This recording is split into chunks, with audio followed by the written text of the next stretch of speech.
guys, I'm on my way to uni and today I have a lecture. It's a Monday morning. I have a lecture and then we have some studio time where I'll just be working on my personal project. If you didn't know, my personal project deals with eyewear design and building a brand around that. So I'll be taking you along with me for today.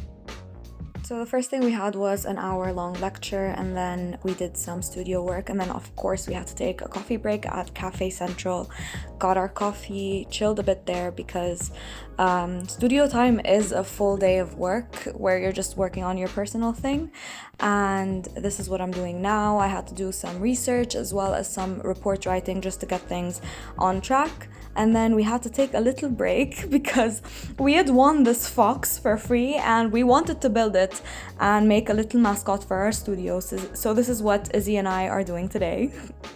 Hassan Bob.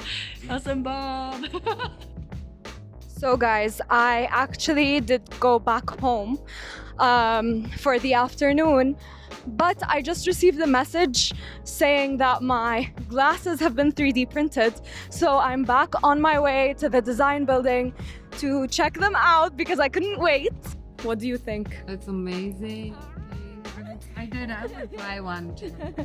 It's more refined. It's more refined, it's smaller. Yeah. The last ones were, and also I added the curve. So yeah, I can see that. Oh, I'm so happy. After that, my friend and I decided to go to Granger Market. I had to get some veggies for my place. And then we headed off to Cobalt Studios because we had booked an evening yoga session, which was the perfect way to end my day.